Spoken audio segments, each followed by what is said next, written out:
capabilities that we have limit ourselves on, like fear or lack of confidence.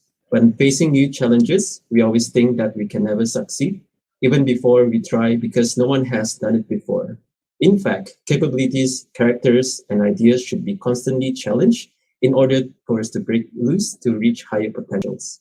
So let's discuss and explore possibilities, potentials beyond our limit, and imagination together in this forum discussion. Let's unleash our limitless capabilities. My name is Guma Sylvester Makajul, a MASA representative and Part 1 student. I'll be your co-moderator for today. So first of all, I'd like to thank Archidex 2021 for giving us an opportunity to conduct this session. We are pleased to have this collaboration with Archidex. To begin with, let's welcome our moderator, Technologies Sharizi, currently a lecturer and a researcher at the Faculty of Architecture and Built Environment in Infrastructure University, Kuala Lumpur.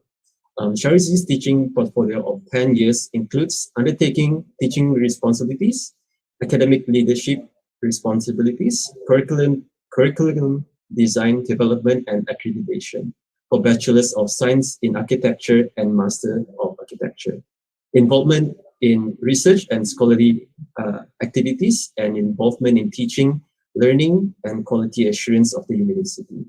His collective experience has led to his appointment as a member of the Malaysian Institute of Architects, PAM Education Community Board, Board of Architects Malaysia, or LAM, and ICOMOS, Malaysia, and international member.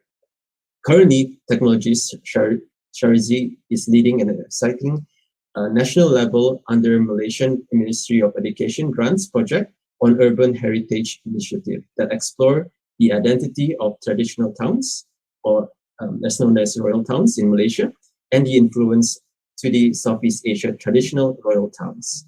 Sharizi's role plays in assisting government agencies such as Plan Malaysia and local authorities, giving opinions, views, and solutions to the development framework and guidelines of the Malay royal towns in Malaysia. Okay, Technologies Sharizi, are you here today? Yes. Hi, how are you today? Yeah, good. How are you, Guma? I'm great.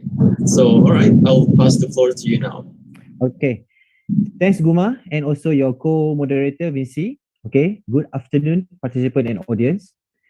Welcome to Beyond's Limit Roundtable Discussion Sessions, organized by Malaysian Architecture Student Alliance, MASA, and supported by PAM Education Committee. My name is T.S. Sharizi Muhammad Shukri, as have been presented just now introduced by the Guma. Okay, I'm a lecturer and researcher from the Infrastructure University Kuala Lumpur and also PAM Education Committee. And today I will be serving you as the moderator. All right, now moving to our session. All right, please welcome the spotlight of the day, Mr. Muhammad Faizal bin Mahmad. All right. Mr. Muhammad Faizal, a holder of a Bachelor of Architecture from University Malaysia of Technology, UTM Johor. He is having a high love of Malay architecture and devoting himself to 3D visual arts, specialized in documenting and treasuring of Malay architecture, including also translating the old manuscript into 3D visual arts. Among the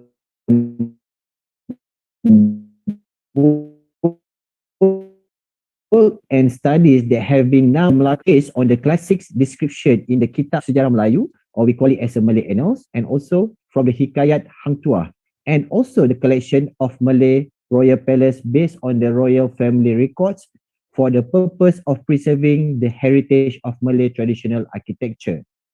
Okay, now, good afternoon, Mr. Faizal. Good are you afternoon. here? Yeah. How are you today? Alhamdulillah. I'm good.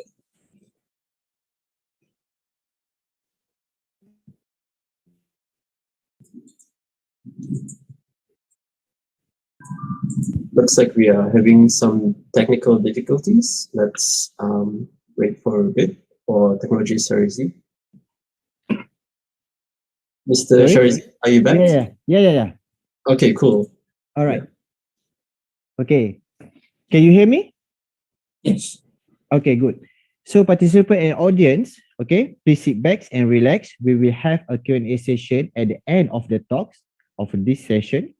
But if you have any question during the sharing, feel free to type them down in the chat box so we can attend to them at the end of the sharing. Now, Mr. Faisal, the floor is yours. Okay. Thank you to all of you. First of all, my name is Faisal bin Muhammad Alias Rahmat. First of all, I would like to say 1,000 thanks and my deepest appreciation to Archidex 2021 and myself for giving me the opportunity to be a part of you today.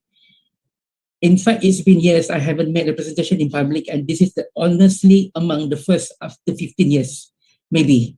In fact, I myself have forgotten how to produce a slide presentation, so please pardon me in advance if you find something not at your pleasure. Honestly, I'm a little scared to face to all of you today, but I know to have this kind of such an opportunity is once of a lifetime. So no matter how scared I am right now, I'm trying my best to make the most of it.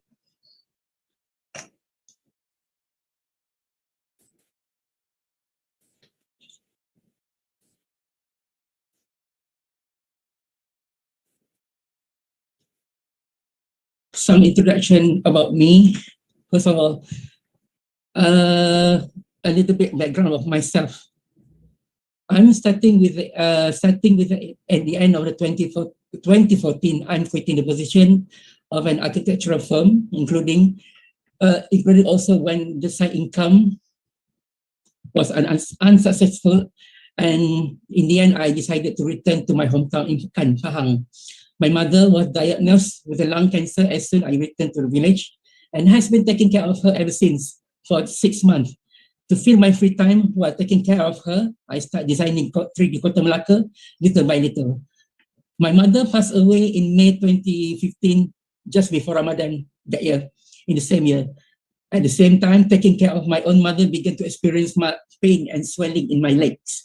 Returned to Kuala Lumpur to work in one of the largest architectural firms in Malaysia, but also unbiased fate happened when I being used by certain parties for personal gain. I tried to resume freelance again, but at the same time, the food disease condition worsened. Limited. I got very limited on financial, so that's resulting difficult to get treatment due to my payment from freelance work that are just enough to eat and pay rent as well as bills. I tried again to get a job in architectural firm, but the condition of the office location was far away, and this time it really worsened the condition of my legs to the maximum, to the point of having to take a lot of sick leave and eventually being fired by my employer. The financial situation was dire that I had to move out of a rental house and start renting a budget hotel room for several months. By this time, I was no longer able to walk, and I was helped by a good friend who has taken care of me to this day. But still, also try make 3D rendering work even instead of enduring pain every second and every hour. Diagnosed with the peripheral vascular syndrome, a neurological disease that caused my blood vessel to narrow and clog, also resulted in wound that cannot be cured. As a result of the because of the financial difficulties, that resulting, I always delaying the treatment for my leg, which it leads to after 6 months after that, it leads to amputation of my left leg. So safe to say right now, I'm an OKU. But then, Alhamdulillah, thanks to God, after the amputation, my health getting better, even though I still have the nerve disease. Right now, I'm doing my full. Can you consider I am doing full-time freelance 3D rendering work, because that's following my advice of my doctor that I have to work from home until I get my my physiotherapy done. Right now, besides doing 3D rendering work for architectural and interior, I also writing books about 3D rendering especially, and also traditional buildings, especially in Malay architecture. And from time to time, I involved with the projects, with design projects. I have a great love for Malay culture in general, and of course, of Malay architecture in particular, including the history of Malay civilization. The opportunity to further my studies in UTM Skudai Johor seemed to offer an opportunity for me to deepen this tendency. The 3D model of Kota Melaka is based on the information why I involved in the proposal project to the list of Melaka into UNESCO World Heritage Site in 2004. And apart from that, is my own personal study, effort and incentive reading of classical Malay manuscript, translating it into modern script, also analysis of record from Portuguese and Dutch. I was also given an opportunity to be involved in the interior design project with several palaces in Malaysia, such as Istana Besar Johor Bahru for the crowning ceremony of the current Sultan of Johor, Sultan Ibrahim, in 2015, and collaboration with Datuk Rizman Ibrahim, a celebrated Malaysian fashion designer and also interior designer, which a dear friend to Her Majesty the Queen. The project is in conjunction with the coronation of the Duli Yang Maha Mulia Sri Paduka Baginda Yang Bertuan Agong of the 16th in 2019. Okay.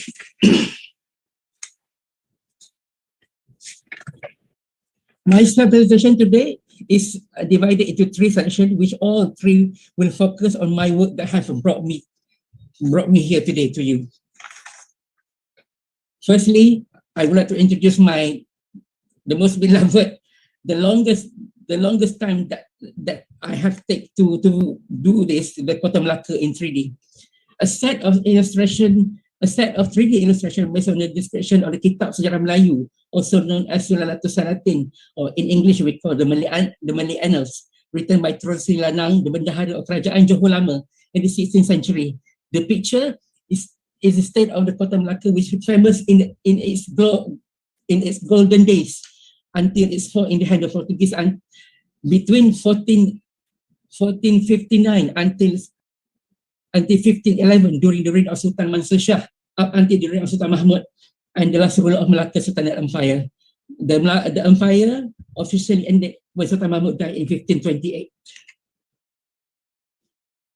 The visualization of the prosperity of Kota Melaka Fort and complex of the Majestic, also the focus of this 3D, the Majestic Istana Melaka on top of the hill, the Istana called Istana Mahligai, on top of the hill Sandfall, which is now called Sandfall Hill, and separated by the Malacca River during the reign of Sultan Mansur Shah. This is the detailed close-up of the architecture of the palace, the crown jewel of the 3D. The palace of the Sultan of Melaka is described in Kitab Sejarah Melayu. I have to take certain phrases which it leads to the main point for me to design the palace, which this is among of them. The palace was exceedingly beautiful. Was the execution of with no other palace in the whole world like it. And among other than Kitab Sejarah Melayu, also from the Portuguese itself, the richest trading port that possessed the wealth and the most numerous shipping and extensive traffic that known to all the world, as according to the Duarte Barbosa, 16th century Portuguese journalist. And also, this is the biggest one from Portuguese itself. He who the Lord of Malacca, like having his hand at the throat of this empires, Suma Oriental. This is another part of the visualization of the 3D Kota Melaka, which is the interior of the throne hall. The visualization of the Balairong Sri, the throne hall of Istana Mahligai, from the passage taken from Hikayat Hang Tuah, because there's no description about the Balairong Sri from Kitab Sejarah Melayu, which state the position, layout of the districts, the appearance of the throne arrangement and the ceremonies where the Sultan received guests. The throne itself is concept of the seven layers of heaven and earth, and the symbolize the cosmological element of Mount Mahameru and resemble of eight-sided growing lotus flower. This is all related to the origin of the line of Malay royals that comes to the Salendra heritage. Other from translating from the classical text, I also, apart from the adaptation and translation of the description from the classical text, I also include the principle of urban study in comparison to several others, also doing some comparison to several other historic cities around the world, such as Batavia, the old Jakarta, and Venice. This is a few from the three view at nighttime. I try to visualize it with the traditional lighting. And I'm so thankful that Kota Melaka has received wide coverage, such as from our Malaysian newspaper Harian Metro. Apart from that, also websites such as Malaysia Now and the Malay Mails. And currently, like 2 months ago, 2 months ago, apart from the local newspaper and website, 3D Kota Melaka also have been published in the History Journal from Germany, Geo Epoch from May 2021 edition, Southeast Asian History edition, in an article about the Malay Sultanate of Malacca. And also, lastly, the Ministry of Education in Malaysia has also recognized the 3D Kota Melaka and has now been used as an illustration for the history subject learning module for secondary school in Malaysia. Okay, the second chapter will be my collection, traditional Malay houses in 3D. Starting with the little background about this collection, starting with the collaboration project with Kalam UTM. Kalam UTM, for those who didn't know, is a center of Malaysian architecture Malay study to keep the measured drawing collection in UTM, and also collaboration with the Johor State Museum. Is a project about to digitize 10 traditional Johor houses selected from the collection of measured drawing study of UTM Architecture School architecture student. Seeing the public reaction to this effort, the work of digitizing traditional houses continued with traditional houses from other states in Malaysia. The traditional Malay houses collection includes types of Malay houses from the type of bumbung panjang, which is the pre-colonial Malay house type, to limas roof type, which is a roof type introduced during the colonial period, and also tries to get the version of both types of roof from every state in Malaysia. Currently, and still counting, I already done about 14 houses. This is also not only, I try to my best not only just do the houses, but I try to resemble the scenery, the surrounding of the house with the kampung scenery. I tried also the scenery. I try to reflect from each state. So more or less, you can tell this is from what state, from this what state, from the appearance of the geographical condition.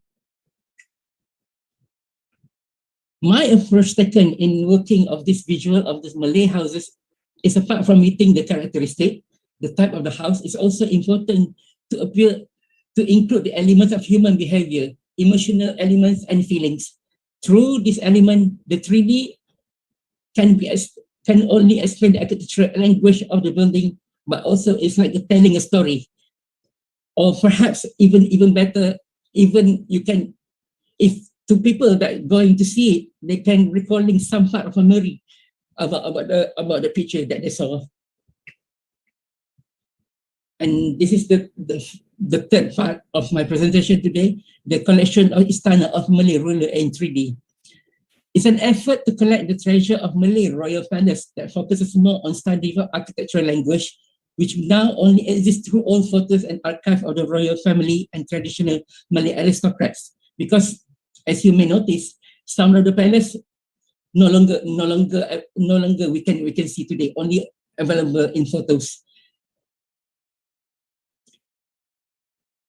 I tended to collect the architectural treasure of the palace, which is where the merging the architectural styles in architecture and the cost of the country, which contribute to the country's history, which is difficult to see outwardly when most of them have disappeared due to the time for the sake of benefits either for architectural visualization or study of Malay traditional architecture.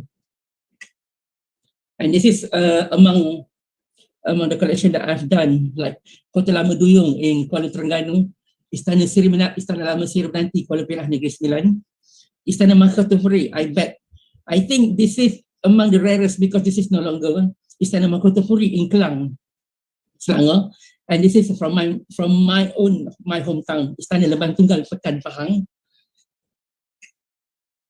And also this one, the Istana Sri Aka is no longer, it's demolished, no longer there since 1970s. And Istana Cempaka Sari, this one this is quite special because it's like from the 3D Kota Melaka because it's taken from the classical Malay text. I translated it into modern and into 3D. And also Istana Bandar Tamasha Jugra Selangor. This is okay. This one is the longest to complete. Even today, I haven't still finished it because so many detailings to cover. And another palace from my hometown, Istana Sri Telentang. Also, this is one is demolished. Okay.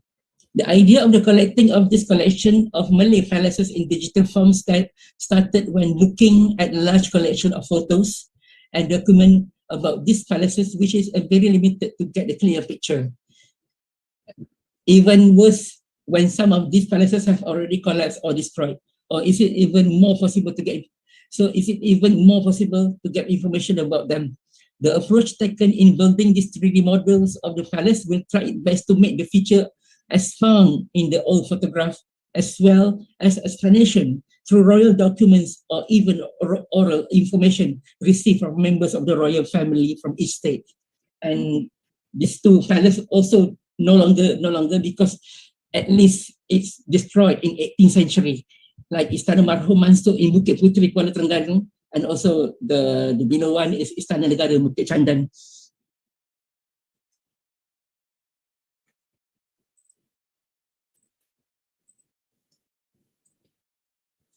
As a conclusion to my presentation today, in the life of human being, there will definitely happen where the individual will go through a difficult and predictable journey with circumstances that at times almost cause us to despair and continue living.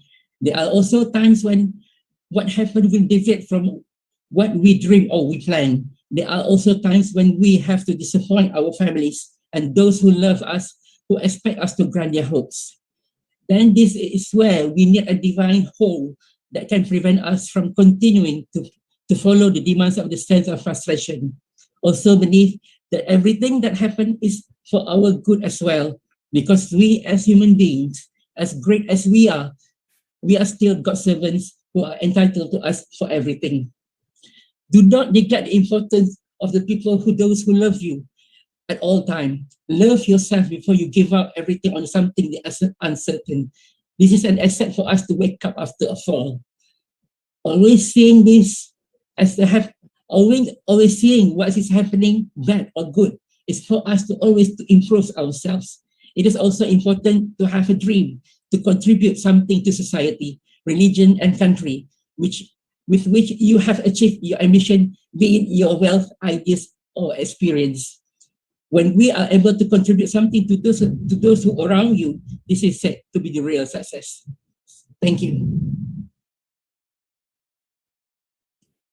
Okay.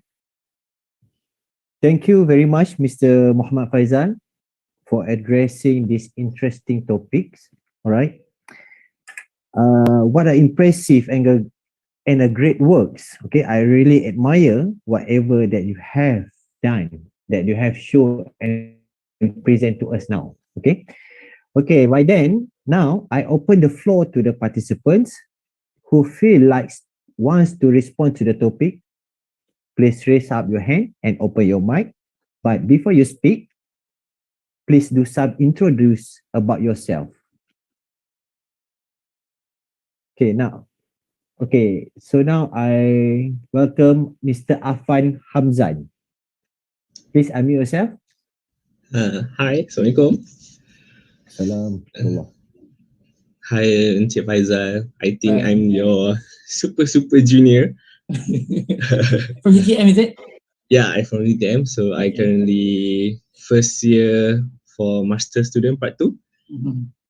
So actually, I look up your work at Facebook actually. So I don't know you from UTM actually. So this is my first time I heard. So I want to ask about because you do the 3D making and rendering for the 15 years, that means taken. So how you put the student as freelance, which means the beginner, the amateur or the expert, the pricing we offer to the client. Okay. This is how I deal with this. Okay, I usually take matter, the bigger consideration is about how many hours you spend for the 3D itself, and then especially the time that going to take to render one picture, because doing 3D, the rendering is take a long time, and during the rendering is in processing, you cannot do anything, right? You have to wait. So that's mean you already invest some hours into that project. That's one thing. Also, you have to when you got the brief project about the 3D, you have to evaluate yourself.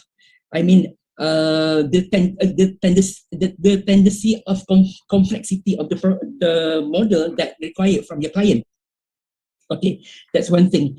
And also the duration, the timeline that given from your client to you.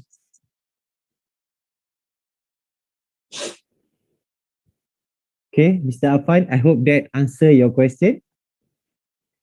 Okay, next I go to Mr. Lo Ziyang. Yeah, hi, good afternoon, everyone. Mr.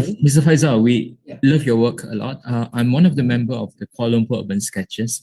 So what we do is literally to sketch out the city. We hope to show the beauty of Malaysia captured in lines and also colors.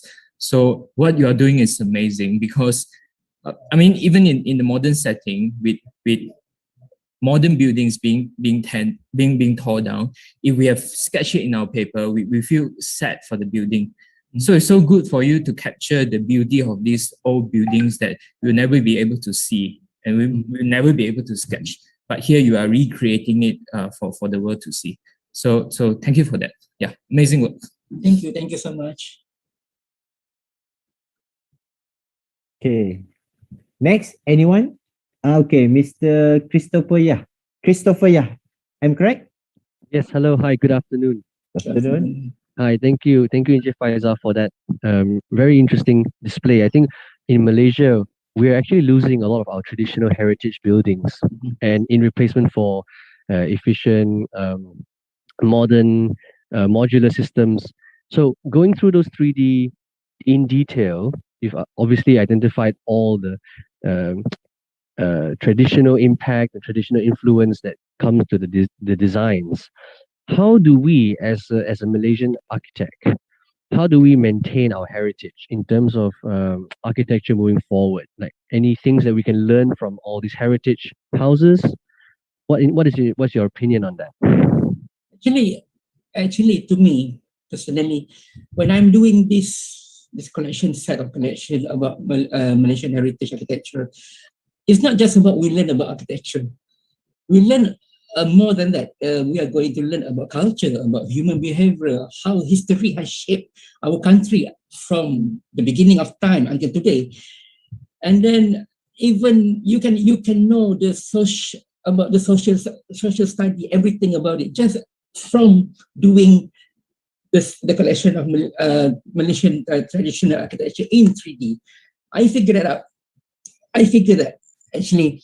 So through this, it's a very important for student. Yeah, everybody wants to create their own styles in for modern day in their upcoming project or whatever.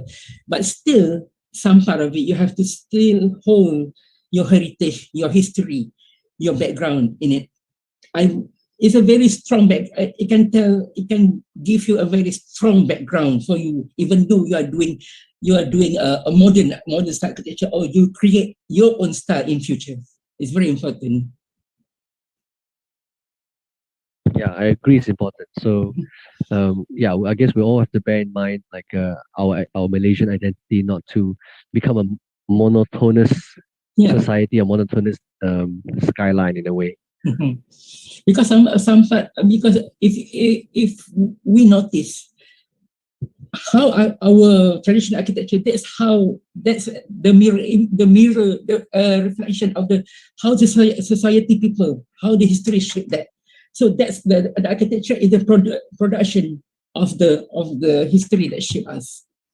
So in our current modern designs, in let's say for example KL, do you think we're adopting some of these traditional concepts and roots in our designs, or are we straying away and becoming more like Dubai, which is a more metropolitan city that's devoid of a lot of culture? Okay, one of the things, realizing the importance of history is very important to us, but also we have to realize we cannot only stand on the emotional element. I mean, beside we realizing about the importance of history, we also have to realize the importance of economics, about moving forward, about the modern society, because we're moving forward, we're not moving backwards. So this kind of element need to combine together. As for the matter of the urban design of Kuala Lumpur, we already got that pattern, that language. But as an architect, as a designer, we can contribute better things as our understanding and based on our ability. Agree. Yeah, we should combine it. It should be a balance. Thank you so much, Jeff. Thank you very much. Okay, thank you, Mr. Christopher. Okay, next we have a question. We have a question from the Mr. Adeline, right? Hi, good afternoon. My name is Muhammad Adlin, currently doing my master's in architecture at UPM. So, Encik Faizal, I have to say what an amazing work of not just imagination, but the portrayal and the research done behind it. So I think it's truly inspiring to see that amidst all the hardship that you have gone through, your work eventually got the recognition that it deserves. So I kind of wish all Malaysians have this romantic spirit from you. You know, your 3D drawings truly kind of make me wish that I myself can be inside and experience these istanas.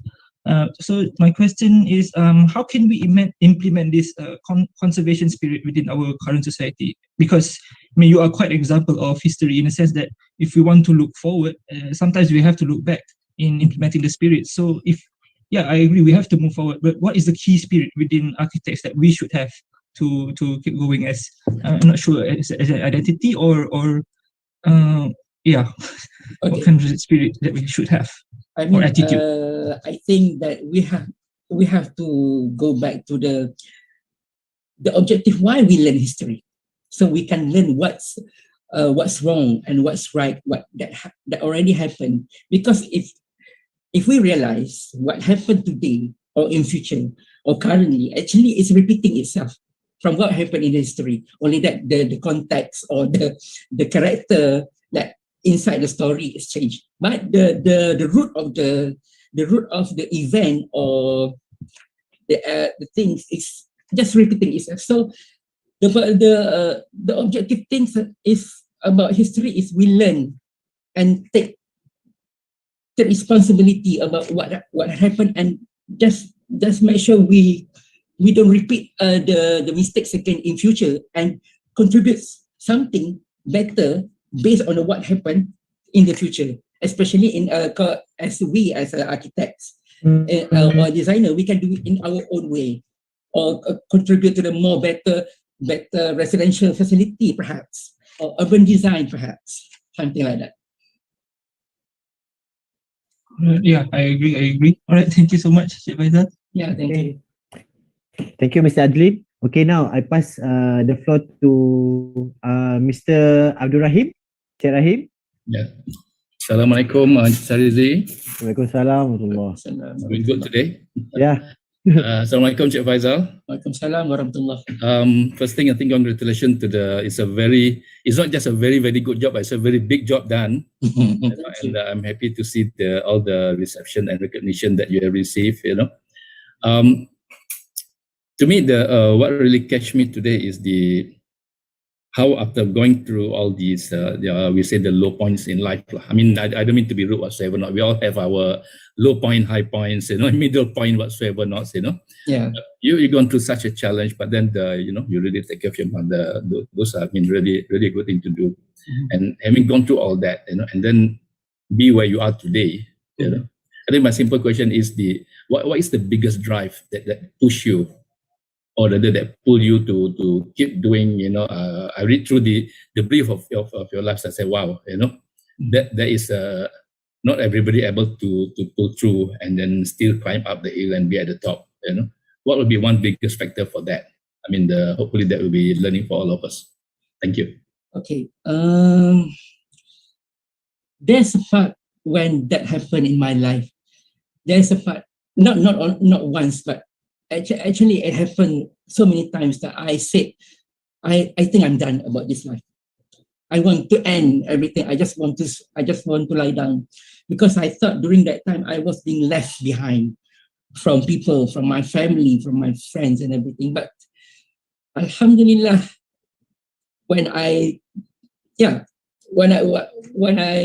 keep saying that, but in the same time, God sent this instinct inside of me, which said, I have endured this kind of pain, but still, I still can, I still can think, I still can do my work. That's mean, it's something what we Muslim believe, that God will not give you this kind of burden if you cannot bear it. We believe that, isn't it? So this saying, which is the biggest element, which is later, I figure out myself that there must be some reason, which is why I still here.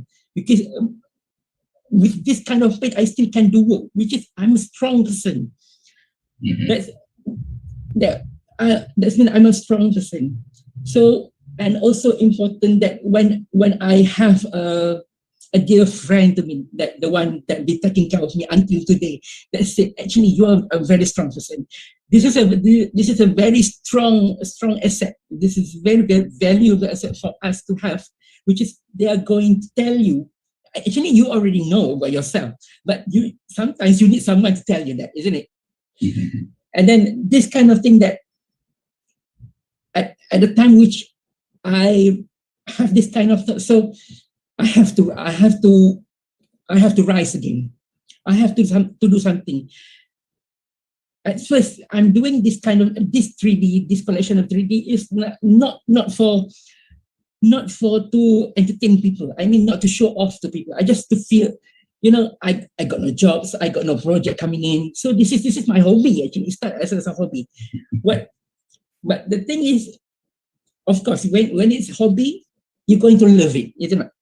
You're going to love that thing. That means that's your hobby. So in the same time, when you love something, you're doing it with passion. So Alhamdulillah, when I show it to the in Facebook, there in Submit or somewhere, when the reaction people that say, wow, I didn't expect to get that kind of expectation. So this is also make me. So that's not I can go more. I can do more. Just do whatever do. And I also believe the saying that art is never finished. To me personally, the Kota Melaka is never finished. Actually, it's never finished until now. So that's how to motivate me until today. Okay, so that means the point of motivation is whether you just keep going. I mean, as long as you have the life in us, and it doesn't. So the limit is not really a limit. Yeah.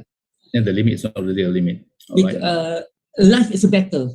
Yes. If you're the one who not to thought about it, who would it be?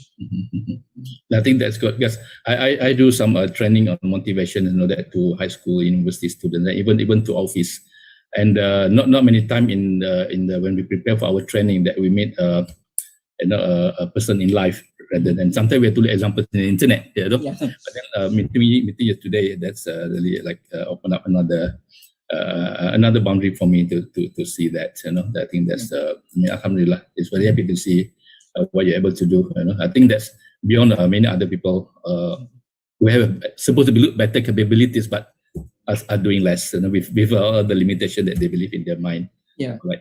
Thank you very much. Thank you so much. Okay, thank you, Mr. Abdul Rahim.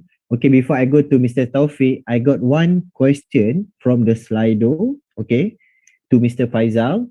Reimagining the context for the local traditional houses, will it be difficult to visualize the old time instead of the typical kampung scenes? What do you think about that? Yeah, okay, imagining a kampung life is one thing, but imagining in another time period is another thing. So it's not really different, but only that you have to know. That's when it comes to you using the experience of watching like period drama or period films. So from there you learn. Also, I can say that you have to experience. Of course, you have to experience the kampung life, so you know what's in kampung. Not just about.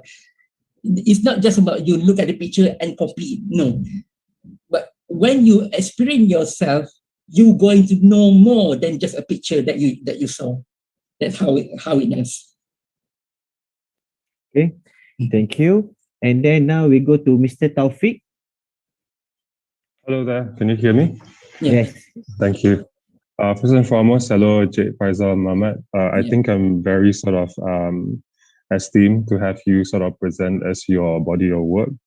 It is very comprehensive, you know. It's not just about, it's beyond architecture, right? Beyond meta. Beyond.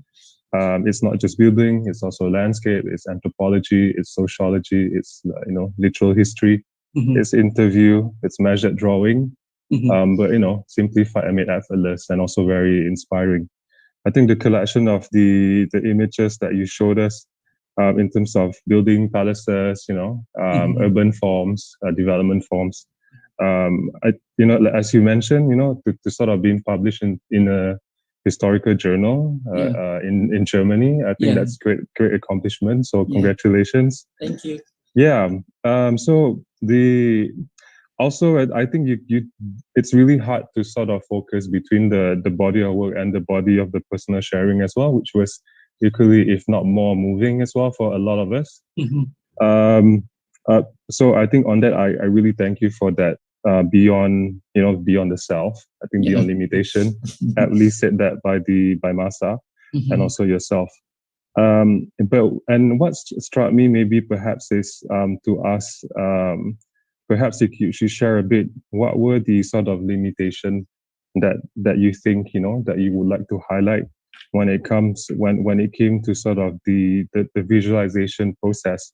Because, you know, all of us working, it's not easy to visualize something, and especially when it's something that is measured and studied, right? So there is an element of precision. So maybe that's my first question, if you like to sort of share, you know, the limitation in referencing photography, measured drawing, literal history, and also like interior, and I'm quite sure GIS, right? Geographical info, the topography. That's my first question.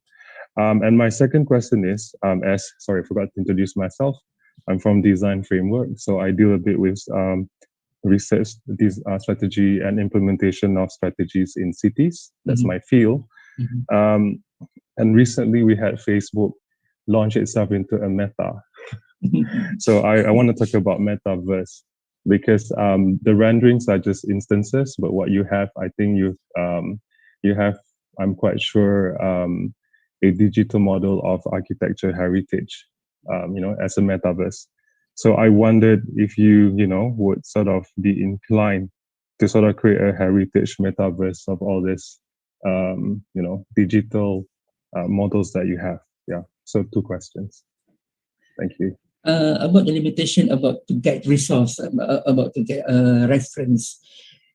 First of all, you have to bear in mind to do this art, like I said just now, the phrases art is never finished. So don't expect the model is going to finish. It's going to build up, it's going to error. Every time you got new info coming in. That's one thing.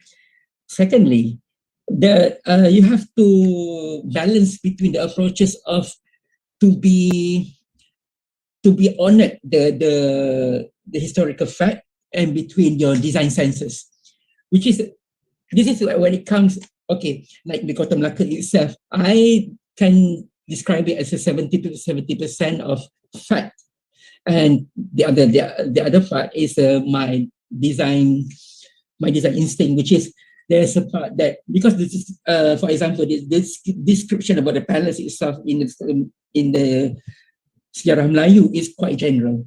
So this is when it comes your own common knowledge, your own knowledge about the Malay architecture coming in. So you have to balance this between two. And then other than that, this is where you can inject your design instinct. Of course, you are a designer. You're not the historian, which is bare to the fact only. Okay. And then about the metaverse, that one, I'm sorry, I'm still learning about it. It's quite new for me. That's the thing. Thanks. Okay. Thank you, Mr. Taufik. Okay, now I pass to Jaja. Miss Jaja. Hello, can you guys hear me? Yes. Yeah. Hi, I'm Jaja that study interior architecture design. So yeah, I'm very appreciative of the significant contributions of NCHIC to the history and the literature of the architectural heritage. And recently I evolved to adaptive reuse heritage building in Perak, which the evolutions of Rumah Parit, Rumah Lama Perak, and Rumah Kutai Asli, which we will like adaptive reuse to serve for the community. So I feel very fortunate to visit the real sites and also very immersed to the valuable understanding of our heritage buildings. So the questions for me is, because we usually, as an architect or a designer, we came out all the visualizations for people to reimagine of the heritage building. So I was wondering about the accessibility. Since I have the fortunes to like visit the real site, how about for the future students or anyone in the fields to like have a chance or have the accessibility to like visit their heritage building and like to like visualize or feel the phenomenology of the site. So yeah, that's the questions of me about the accessibility. You mean accessibility to the things that you studied, Yeah, right? Yes. Okay, this is where it comes to the, like I said, you have to use whatever comes to you to join. Like nowadays we have the pleasure of joining group in Facebook and whatever. So use that kind of thing, which is like me to get this accessibility from, for example, like doing palace, like the Malay palace. I got accessibility from to join a group from the Malay Royals family, like things like that. And then this kind of thing, sometimes you may surprise you that they're going to give you information which is they never been published anywhere. That's the best part about this. And also there's one part of it. You also don't just wait until you got the complete reference. Just do it for start, and you may be surprised that when you show to the people, and some people will come, hey, this is I know this thing, so can I help you? Can I help you to do this more? So this kind of, I mean, don't wait. So this having and then don't just seclude it within your circle. I mean, just architecture circle. You have to join especially like what I'm doing. I'm doing historical building, so you have to join a group from royal family group, and then people who join who interested in history also, and even from overseas people also got information about this thing. So this is where you just absorb those things. So that's kind of thing that I'm using. Thank you, Encik Faizal. Thank you. All right. Okay, next. I pass to Mr. Edmund. Oh, hey. Hi, Faisal. Hi. So, my name is Edmund. I'm currently working in KPF London. I'm also a teaching assistant in the Bartlett and NUS. So, I think the visualization is really well composed and, and narrated throughout this kind of series of vignettes. And to be able to kind of construct the historical Malacca with such amount of details and precision towards each of these kind of historical monuments and artifacts is really admirable. One of my favorite scenes is the palace.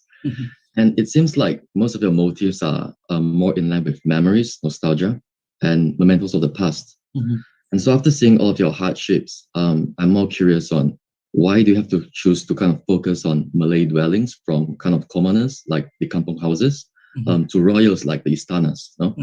Because they are seen in most of your slides too. So does this kind of dwellings meant to you personally?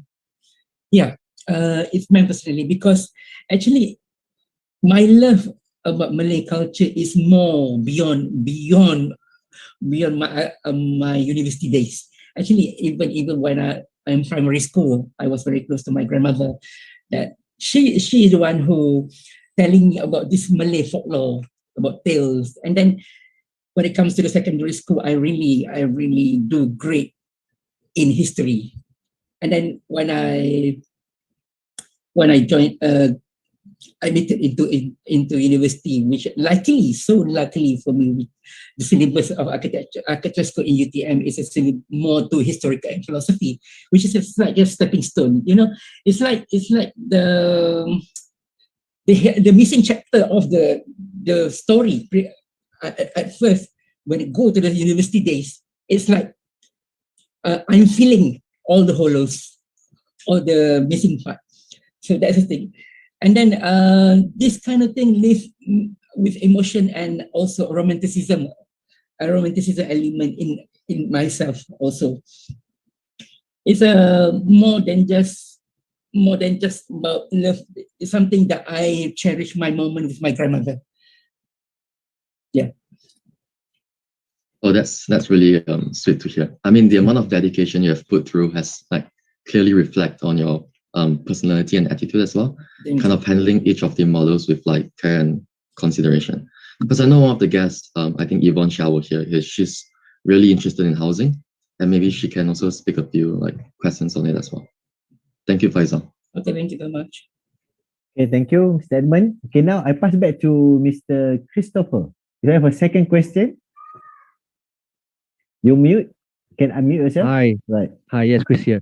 I just wanted to say something real quick. I think Taufik talked about the metaverse, which is this new thing that is part of Facebook, where you are actually in a VR environment. And I think this is one of a good way in terms of Jaja's question as well, in terms of accessibility. How do you access this this world or this whole environment that Encik Faisal has provided? I think this could be the next step also to how we appreciate all these and in fact not even just see it as reference images but actually experience the space. I think that could be moving forward, because you've done all the modeling, you've done all the work, and that's where we can literally scale up and be in there one-to-one, whether it's VR or AR, to augment it in an existing site for people to see. I think that's where I think we can marry these ideas together.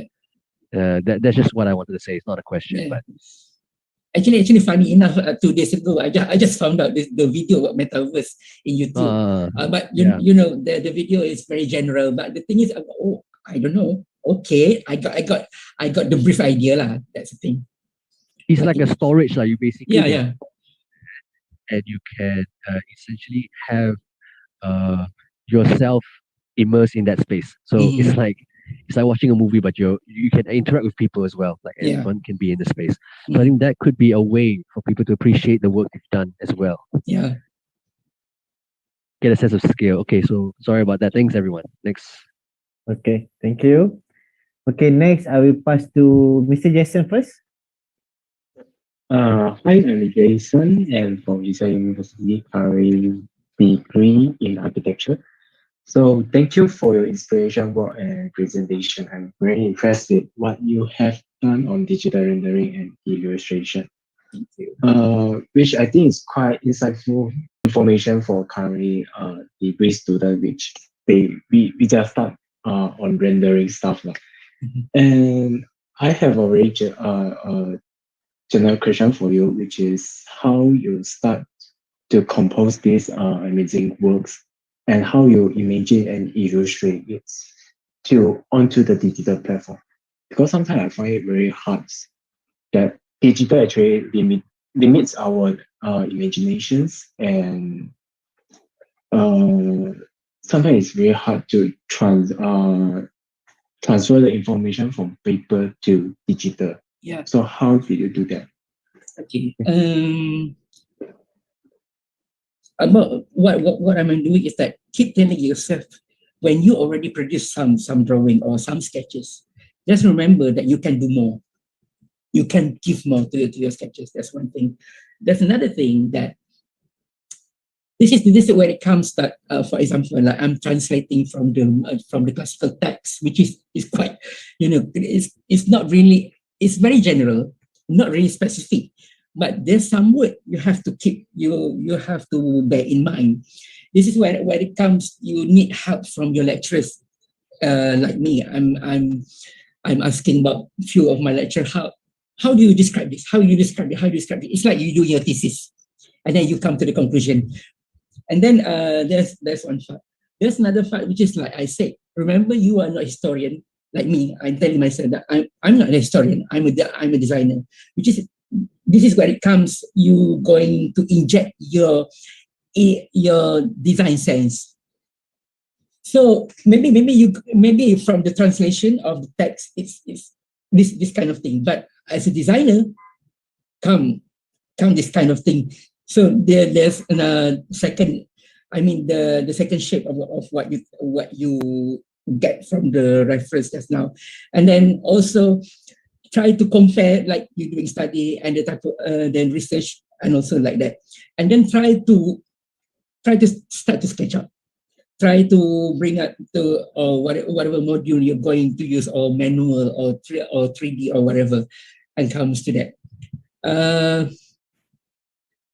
And then also how you I mean the biggest element is always do research. Always find things that available around you.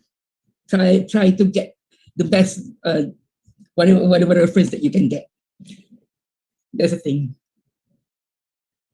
Okay, thank you, Mr. Jason. I just a bit want to ask you regarding the Mr. Jason question just now. It's quite interesting. All right.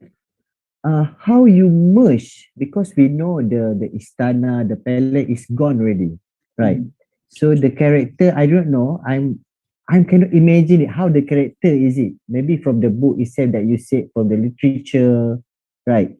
So how you merge it, all these components together to become one element of the for example the Kota Melaka itself. Okay. How you merge it? You have any specific techniques or what?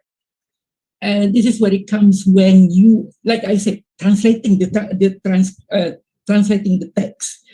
And for example, like the palace, the throne, like this, the design of the throne. It is said that it's got seven tier umbrellas. I'm sorry, that part is quite clear. And then they got the seven layers of the seat of the sultan, and in the shape of the lotus, the blossom lotus. Okay, you got that roughly idea already, and then it comes to the detail, you're going to do a research about the what we got, the current palaces throne around Malaysia.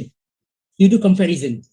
And then because okay, like for, especially in Kota Melaka, for those of you who knows that all the custom, all the tradition of the current Malay Sultanate is derived from Melaka itself. So whatever we got today is happened in Melaka somewhere before. So it just go back and forth to that thing. Yeah. All right, thank you. Next, Miss Yvonne. Yeah, thank you. Thank you, the committee, for inviting me, and thank you, Mr. Faisal, for the great presentation.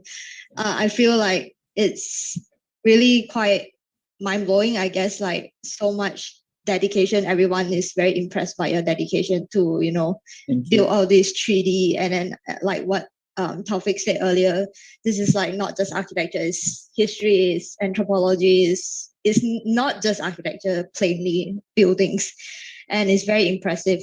And I wonder that if you ever like thought about sending your work to, I don't know, a gaming company or a film production company to ask them to make a film or maybe like make a game out of it, because I feel like it will really fit into, Assassin's Creed like have all these historical kind of city settings, and it will perfectly match that kind of game, in my opinion.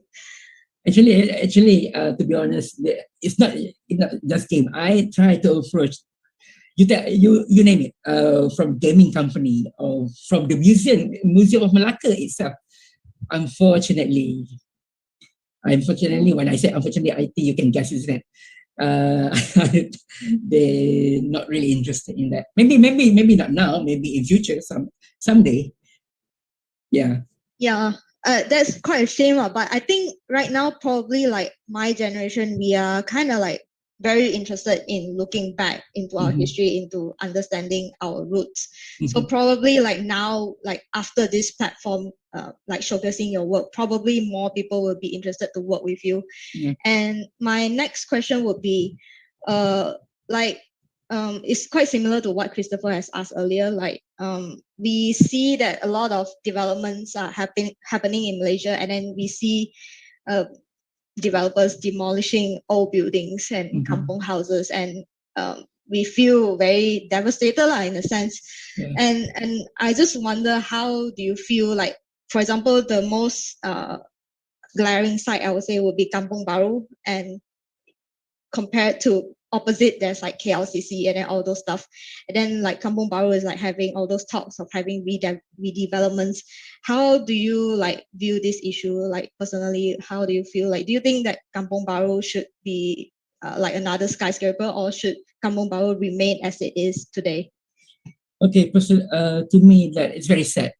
Yeah, it's very sad. For example, like you said that for Kampung Baru, because historically Kampung Baru was the Malay reserve from the Sultan of Selangor for Malay people during 1950s, and then it should be. It's not got. I don't say that it have to be remain in the same context. It have to move forward. I believe it move forward, but still, the importance of history need to be remain there.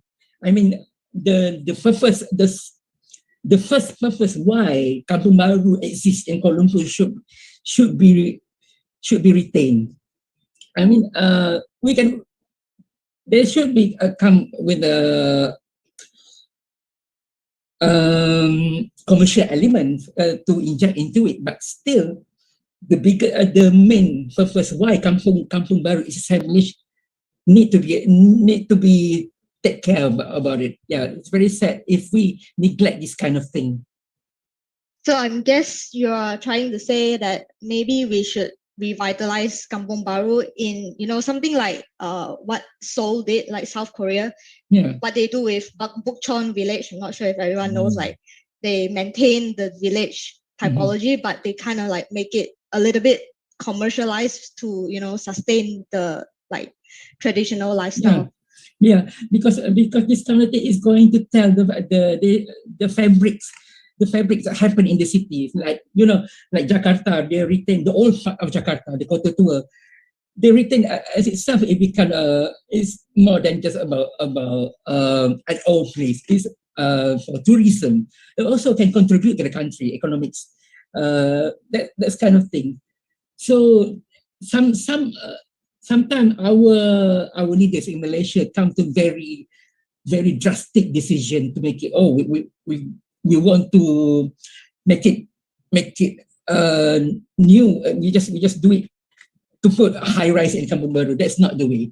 It's more than just. I mean they need that kind of tendency to reach people who know about history first, and then come up with some kind of conclusion. Yeah. Thank you very much. Thank you. Okay, thank you, Ms. Yvonne. What a wonderful question. All right. So I also agree with Mr. Faizal. The character and identity of Kampung Baru you cannot throw away throughout the movement or the development. They need to be there. All right. Okay, next I pass to the Mr. Cheng Zui Rui. Yeah. Hi, I'm Mr. Faisal. Good afternoon, everyone. Yeah. I think what Mr. Faisal doing here is actually quite fascinating in a way that I believe it could help a lot in the education system and of course, in architecture industry. Because I take it quite personally because I'm the kind of guy who would pick up things or learn things through images faster rather than text. I rather browse through all those graphical image and instead of those long paragraph in history textbook. So the question here is what Mr. Faisal has in mind that you would like to further develop what you are doing now. Are you planning on doing publication or turning into VR? This is also a follow-up question from Christopher and Yvonne. Like, what's next after this? Okay, currently I'm working on the three books that are coming up.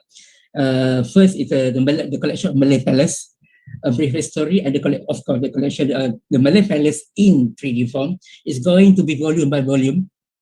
And then secondly, Malay houses, in 3D, and also the brief about each type of Malay houses. And lastly, about the Kota Melaka itself.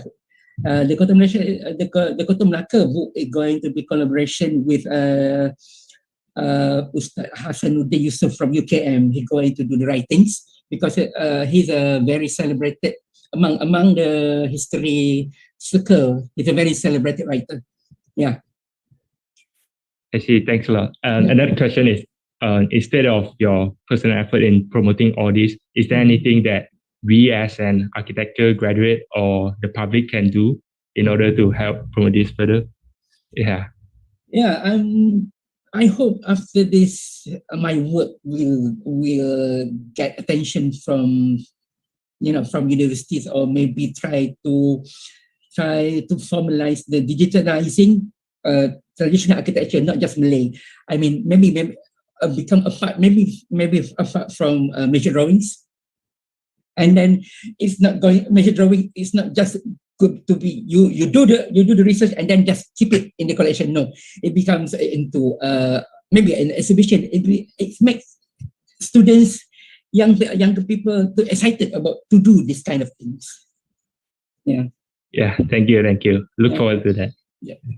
Okay, thank you, Mr. Chen. Then now I pass to Mr. Afan. Hi, Encik Faizal again. Okay, Encik Faizal, when we look at your rendering, the perspective about in terms of the angle and the emotion, how you create the emotion in the rendering, can you share some tip for us to, because not everybody can render and people can actually realize what emotion we want to bring. Okay. For example, like I'm doing the Malay house. Okay, firstly you have to catch up the house itself. Okay, that's one part. The other part, like I said in the presentation, to capture the element of emotion and romantic. This is when it comes your experience coming in. I mean, like you've been, for example, you've been to the kampung and you saw what things that make a kampung. Like you can see from my 3D just now, beside the house, I also include element like you know, the transportation that I'm using, I try to imagine some of the houses from 1970s. So I try to capture this kind of, the car that I'm using is from 1970s. See? And then the elements of flower pots around the house. You can tell by that, isn't it? And then got the what we call pumpkin and got coconut on top of it. So this kind of thing that makes people because I got comments, reaction from people when I show it in Facebook, like, hey, this is like my grandma house. You know, so this kind of thing, this tiny things you're going to add up to make it. It's like you're telling there's some human behavior happening inside your 3D. Just 3D is very one way of visualize. But when it comes to you insert this kind of element, it's telling a story. So this kind of detail that you need to capture. Agree. Thank you. Okay, thank you, Mr. Afai. Then next, I pass to Miss Amira. Hi, Assalamualaikum, Cik Faizal. Waalaikumsalam.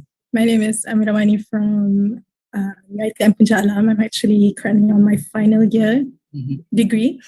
So I actually did a research on Kampung Baru last semester. So I would like to add in your answer towards Miss Cha Yvonne. Yeah, it's because the government proposed a development that actually sweeps all the traditional elements out, and I think that's what the people are very angry about.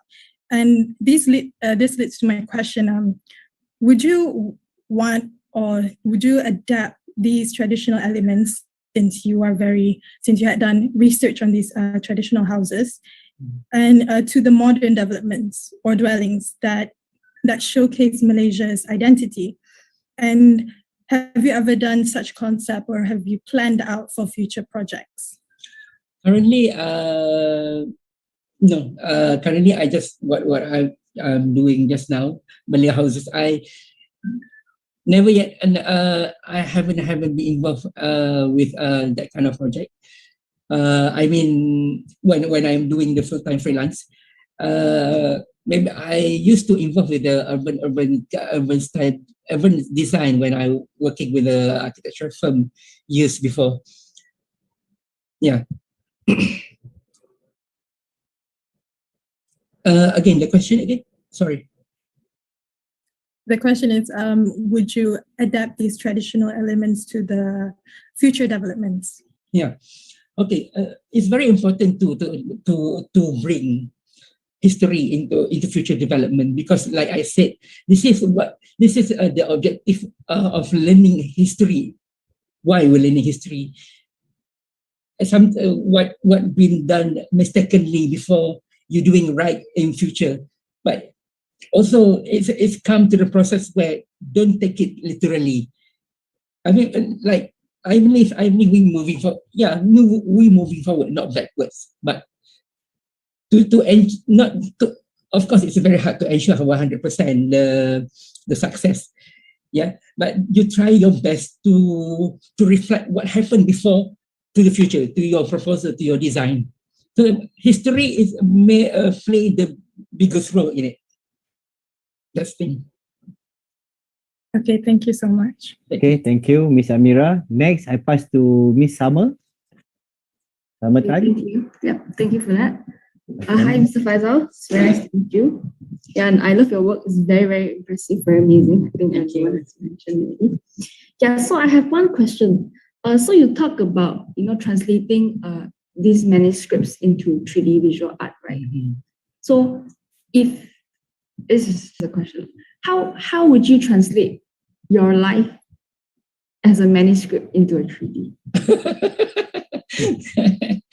Okay, first of all, I'm not a writer, but as I said, if I'm translating into words, into literature, I could be described as a very romantic, not romantic like very romantic. Okay, I'm romantic, but romantic as in I always reflect those my golden days with people that I love around me, my family, especially my grandmother, my late grandmother, and my late mother. So this this kind of thing that I bring back. This kind of elements of romanticism that I've been carrying all my life. This is the one that I've been carrying into my 3D, as I already mentioned before. The element of romantic in my 3D. So it brings people like, it's very important. I really love when I show to people the 3D that people can recall. And this is like my grandma's house. This is like my mother's house. Things like that. So things like that. You bring yourself to the point of view. Those people that are going to see your work. That's the thing. Yeah. Thank you. Thank you. Okay. That's mean you bring the sense of place towards to your or something like that, right? Yeah. Okay, Mr. Faizal. Mhm. All right. Okay. So next, Miss Jaja, the second question. Yeah. Speaking of, I was like sharing my experience because before I like study about the rumah Kutai Asli and those Malay house, we also do visit the Pakas Zakaria, also located at Perak, which the craftsmanship of the people or the owner of the house, they transform the rumah Kutai Asli from a place to another place. Because of the Malay kampung house, they have the ability to like taking off because they're using the slog technique for the So I was curious about because I visit those Malay house and I also seeing the revolutions of the Malay people's lifestyle, like from the Kutai Asli, the very originality of the house that evolved and revolutions that expand the house. So this only we can like experience or understand when we visit to the site. So when I was curious about when we like speaking for the commercial part, like they making the Pakas Zakaria, that people can go and visit and stay at the homestay. Do you have any idea like if we transform the house from one space to another space, this will lose the sense making of the space, or this is the way to like for us to appreciate about the house? Okay. To me, it depends. It depends on the approach of the relocating, like you said, relocating the houses, isn't it? Depends on the approach. Like if you try relocate, as in for the original site is going to be like involved with the modern development, so that's the thing. And relocate, as in to preserve the actual condition of the house. But also things like that. And then to bring to it's not going to affect the originality of the house by using it, maybe reusing it, the house like for like homestay. That's very important, how the way of you preserving it. No, whether you relocate or rebuild it or remove or whatever, but that's when comes the importance of you do research first before you relocate that house, that particular building. Though, so you can recognize the importance of the house, the importance of its history, its feature that you need to retain when you do the relocation or to preserve it or to conserve it. That's the thing. Okay, thank you so much, Encik Faizal. Yeah, thank you. Okay, next, Mr. Adeline. Hello, Encik Faizal. Second question. In a way, just like what Yvonne said about Kampung Baru, and if we talk about preserving history, the preservation voice is quite lacking. In just like an example, if you look at Pudu prison, it's demolished. It's demolished. It's quite sad to see, but if you think about it, it can be projected into a commercial, imagine like Alcatraz. So if it were to remain, it can add in like a whole new urban dimension in KL. It's what it teaches us the anthropology. The term prison architecture itself is quite at a loss, and it can also be a historical reminder for people to be good and the function of a whole prison, the history of like the hostage situation in the 90s, and let's not worry about the emotion of the space as it has already been there by default. So like you said, it's more about an old place.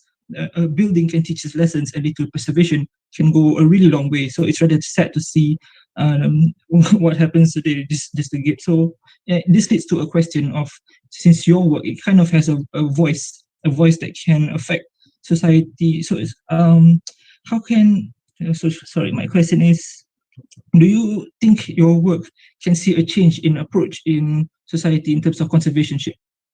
Yes, one way I can see it can contribute to how to help our leaders, our politicians, to look into the importance of the preserving this kind of building in our city. Because all this while, okay, for example, all this while people, why I ask, I think everybody knows that before we figure out about 3D Kota Melaka, people may find that very boring about reading history. Yeah, because we read history through text. But when it comes to I do the 3D Kota Melaka, so you can see the Kota Melaka in visual, which is, I got some reaction like, is this Kota Melaka? Oh my God. I got the kind of reaction. So this kind of thing, we can this the elements of visualizing it back. We can help in doing research and to presenting to the politician about the importance of preserving history, things like that. Yes. Also, we never to neglect the importance of the research that come along with it. That's my idea. Yeah. Okay. All right. Thank you so much. Okay. Thank you, Mr. Adli. Now I pass back to Mr. Abdul Rahim. Assalamualaikum again, Waalaikumsalam. and Tuan Faizal. Yeah. Very interesting discussions. Yeah, I channel a bit different because sorry, first I forgot to introduce myself earlier on my first questions. I'm a lecturer in architecture also in University Tunku Abdul Rahman. Yeah, and I done a number of things in life also, but I never faced a challenge that Mr. Faizal have faced in his life. So it's a very inspiring. Meeting life examples of a person who have gone through that, I've said I've done training before, motivations and all that, but then again, anytime you find examples, not in real life examples, so meeting for that today at this. Now I have two things that I want to mention. One is the just like a statement. The other one is a questions. Yeah, Cik Faizal, looking at listening to what you mentioned about your life and what you have achieved so far. Now I think it's. To me, my understanding is quite clear that what push you is your passions that you built from your grandmothers telling you all the beautiful stories. We have our own inspiration, so you have that, and then from your life going to an architecture and all that. So whatever that the challenges that you face, from the illness or whatsoever, not your family and all that, but you keep on with your passions. That means what I can see is that where you are now, what you have achieved now. It's not like you are doing this 3D with fantastic jobs because you are responding to your situations. And I'm thinking about the problem that you have, the illness and all that, because I met numbers of people when I was doing all the motivation training. Got numbers mentioning a long time ago. Most examples that I met, friends or colleagues or somebody that been introduced to me, majority of them actually, when they face a challenge, for example, they may got diabetes and they got operations and all that and became a disabled person, so on. They change their job, they have to let go their passion, they let go, but they still strive, they still achieve, they still become successful. One person already passed away, but he became millionaire from a nobody, But he said, I thank God, I thank Allah because he gave me this, and if not because of his situation, he said, I may not be doing what I'm doing today. But in your case, I think he said, wow, it looks like you're not bothered at all with all the challenges that you face. You keep on being an architect, no job. Okay, I like 3D, I like all these historical things from my grandma. You carry on, and you've done what you have done today. I think that's a salute onto that. Is that right for me to say that? Yes. Okay. That's on part one. I just need confirmation because I hope you don't mind if I share your story if I do motivation program again. I hope. Yeah, please do. I may call you one day to do some thoughts on that. The other thing is this. Like our topic today, when we talk about beyond limits, to me, when we keep telling people, when we at lecture, we tell students, you must work hard, want to go beyond the limit, break a barrier, whatsoever not. The more we say that, the more we're telling people there is a limit on you. There's a limit on me. There's a limit in all of us. Break that limit. Break that limit. And every time we say that, we want to push them. But it's like sometimes when we keep saying that, we are pushing them against a wall. and then without realizing things, actually we are pushing the students to a wall, and we say, break a limit, break that wall. We say, hello, sir, break that wall. That's not easy, okay? But I mean, I just want your opinion. And what I used to tell students when I was teaching architecture, and also when I do training is motivation and all this is, it's not about breaking your limit because there's no limits. Okay, what limit us is because we think we have a limit because we are looking at our own ability only 1%. Yeah, true. You ask me to do, if you ask me to design a palace, I say, alamak, no lah, I don't have contact, I don't have experience, I cannot do. we set our limit because everybody say, hey, don't worry lah, break your limit. But you're telling me there's a limit. But will it be right to say that actually, when we talk about limits, there's no limit is actually what we know is limited. Of course, I mean, it's written in all the holy books. What we know is as human is limited, but then we should look at our capacity of our limitation plus others. Plus others, because looking at what you have done on the 3D, that's what more into that. You have many others that in your team, for example, that support you in any way in all many sectors. I'm sure that expand your capabilities of delivering what you have delivered. Can you can you share a bit of that story? First of all, like I have mentioned that first of all, you have to love what you do. Okay. That's the key point.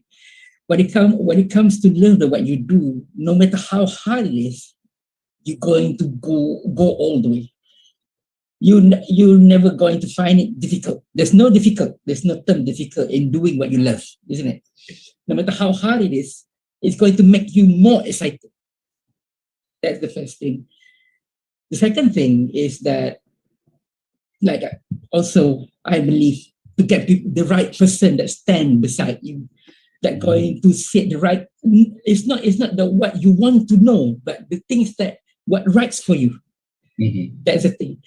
And then you try to break you try to break your comfortable in your comfort zone.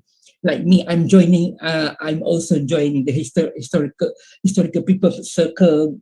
You have to come up, for example, I have to come up the phase where I have to face in the controversial question. Is this true? Is this true?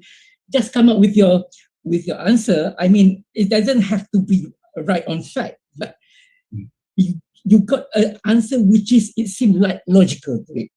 And don't take it. I mean, of course, there's sometimes me. I admit it. I got some people that want to ban me about doing especially the Kota Melaka. It's nowadays it is very, very controversial about Kota Melaka history. But as long you come up with the logical answer, and then what your point of view about it, so I think it's not going to be a problem. And then even myself, for me, I find it more interesting. That's the thing. Keep doing research. Keep finding things about it. Keep telling yourself what you do is never going to finish. Maybe someday, like Kota Melaka, I'm going to fast to someone to continue for it. Yeah. That's the thing. Right. So, Encik Faizal, sorry, Tia Shazili, I mean, my question become a discussion, but hopefully we all can learn from Encik Faizal. Yes. Yeah. Encik Faizal, you mentioned something like, when you do your work, because like you say 70% facts, 30% plus minus, minus 30% is imagination, but it's not just purely imagination because you are a trained architect, you are a trained person. You're a trained person, and we all are. But I like that part because So what you're saying just now is that if you try to be perfect, that is not a good way to be perfect, right? Yes. Exactly. Okay, all right. Because I mentioned that many times, but today I'm listening to somebody who have gone through that. Okay, thank you very much, Faizal. Thank you very much. Thank you so much. Thank you again. Okay, thank you, Mr. Rahim. All right. So next, I pass to Miss Teresa. Hi, Mr. Faisal. Hi, everyone. So yeah, I'm a local graduate and currently working in a Malaysian architecture firm. So thank you for a pleasant presentation today.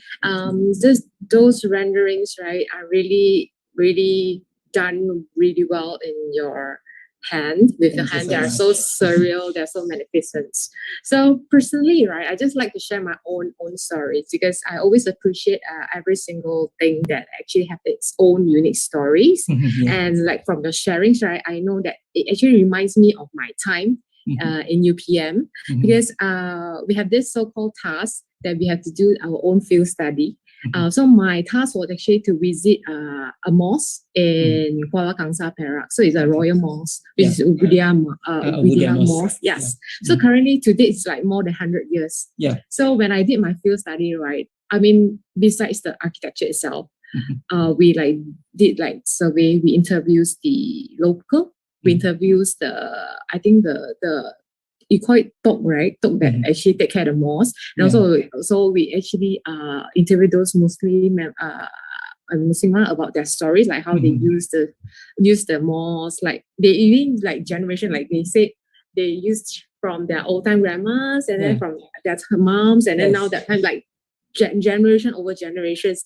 So listen to their stories, actually I would say adding flavor, adding personal touch to the historical architecture itself. So it's really impressive that actually you yourself actually study through all the manuscript and translate the ambience, the environment, you know, the grandness of those times, those era. So on the other hand, I also like to echo what Yvonne had mentioned earlier, because it would be really great that if you are able to work with those in the gaming industry or even filming industry, because I mean that is really a waste, because I'm not sure why they actually rejected you because of own interest, right? I was actually amazed with those Japanese anime, like those animator, right? They create those scenes, like they actually portray their local architectural scenes, even their social cultural, even those cultural landscape scenes. I mean, they portray all this in their anime proudly and really truthful. I would say it's like precise in every single detail, like what you did, you did exactly. So I'm not sure whether are you able to share like why they aren't interested by the time they call for collaboration? Is it because of budget? Yeah, the biggest part that I learned that one of it is the budget. It's not just about gaming. Previously I got 4 offers from movie production, Malaysian movie production. They're going to Epic Movie.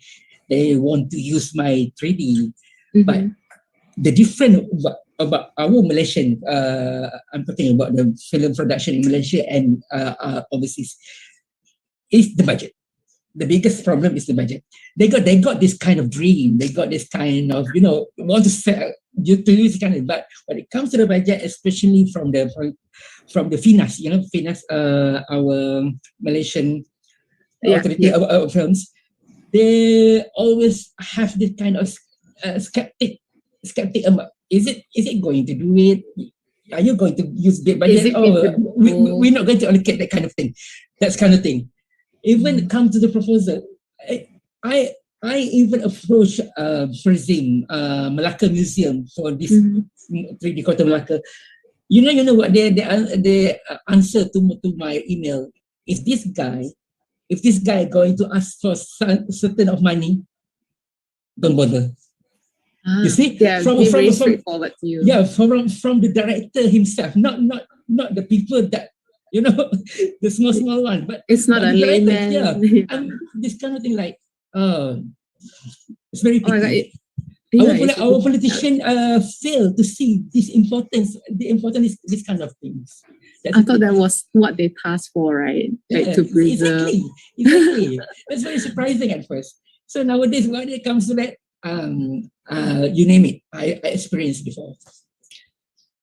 Okay, so budget definitely is it's considered big obstacles. Yeah, but still, hopefully in future, there's some people start to pay attention this kind of thing. Hopefully. Yeah. Yeah, maybe my second question, like, do you plan to actually have a collaboration with people from other fields, such as animator, or maybe learning new skills, just to push your work to another level, new boundaries? Yeah, perhaps. Yeah. Do you plan that? Are you planning for For that? now, for my current project, the books is a collaboration between me and University Malaysia Kelantan.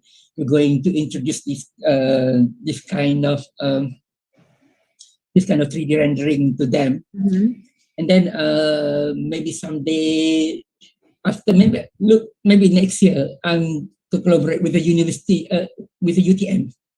Kalam UTM. Yeah, Kalam UTM, not with the UTM itself, because we're going to, as I've been told, that they're going to the celebration of 50 years of UTM. So we're going to do maybe an exhibition for it. So maybe after that, the circle of people going to see it is much The wider. evolution of UTM, right? Yeah. My final question to you, like, will you be because you've been doing like heritage and then preserving conservation, right? Will you be interested to rethink the future?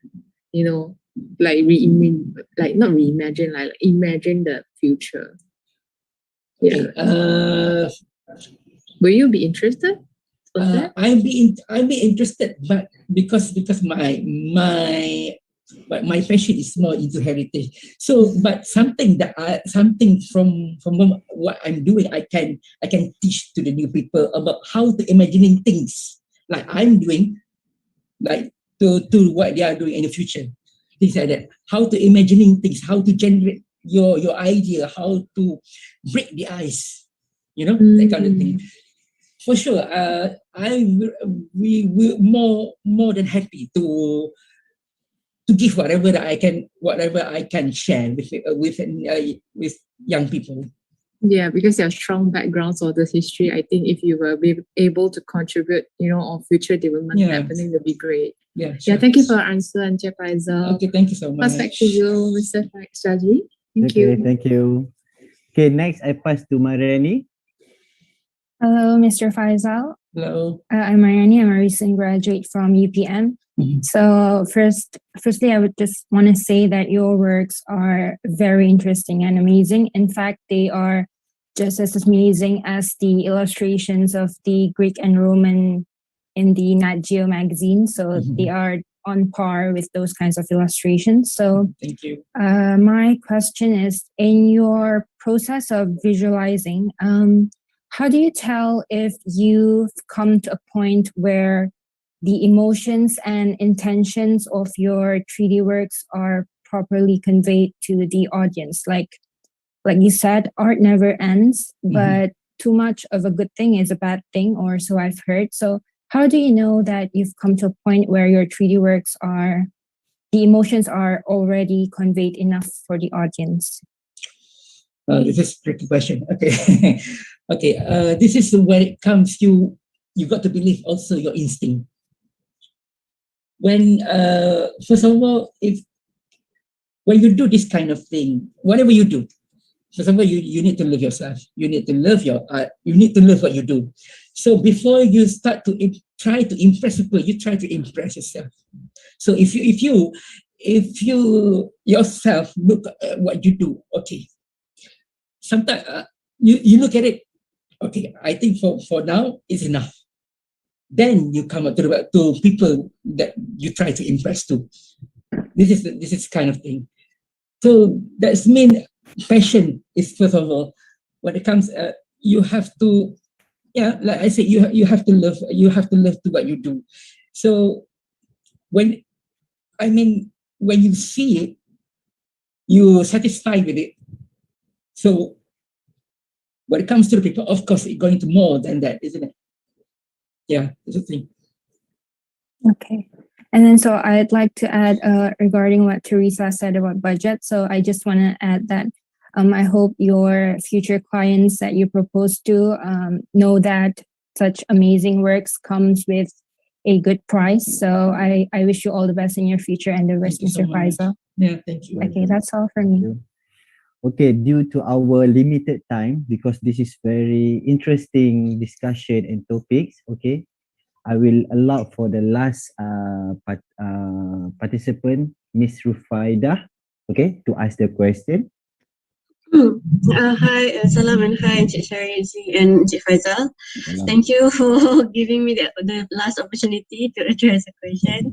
My name is Rufaida. I recently graduated from MArt Part 2 in UPM. And first of all, Encik Faizal, congratulations on the achievement. Amazing work. And I really hope that the project reach further into AR, where we can feel present in the scenery by the help of technology. I was moved by your story by your story and your hardship, and very inspired by your journey. So, do you have any tips in navigating ourselves through this hardship, or maybe what kind of support you need? The most important things you need facing our limits, and how do you get yourself collected and back together again to face, to continue and reach our goal? Okay, first of all, I'm going to talk it what I've been through, and then what I keep hold until today. First of all, like I said, you need the right people that stand beside you, your family, your friends, that are going to say the right thing to you, not the what you want to hear, but what is the right things that you need to hear. You understand, right? And then of course you need the divine help from God. And then you start to believe yourself, if I can endure this current situation, that means I'm a strong person. Everything that happens to us is always for our goodness, for our benefits. That's the key. That's the key that keep me going. And that's the thing.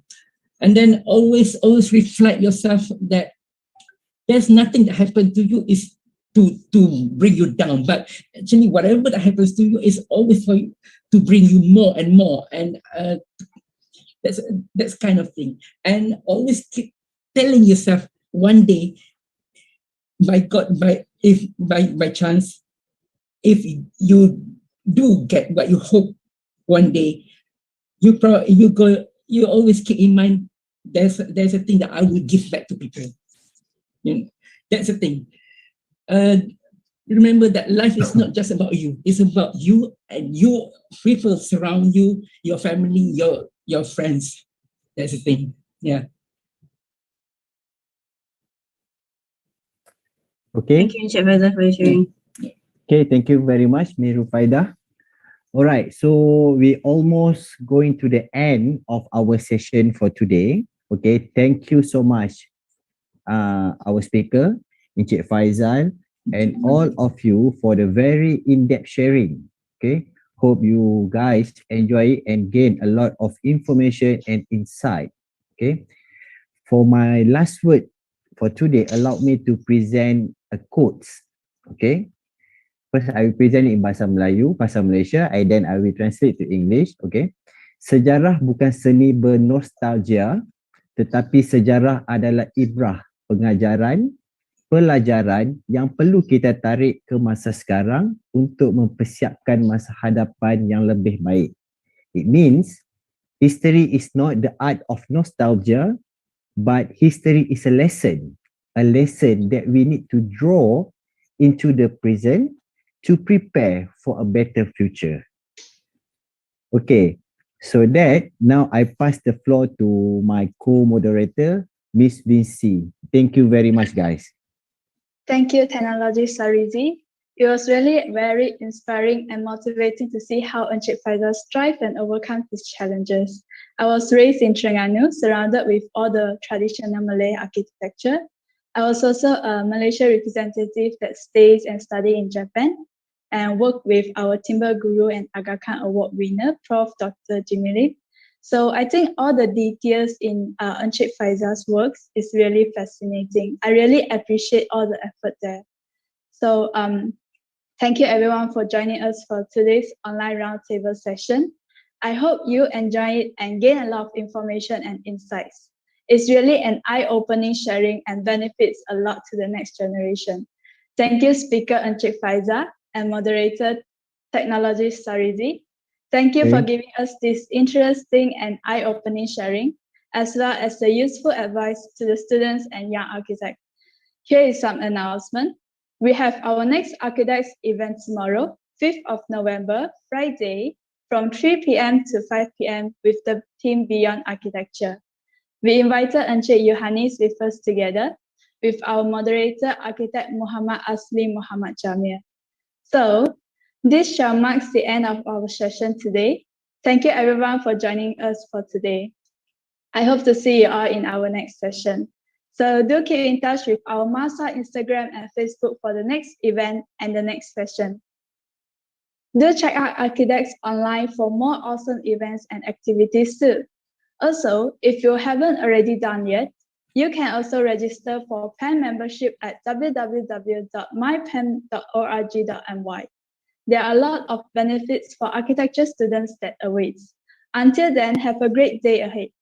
Before we end our session, let's have a group photo. Say cheese. Okay.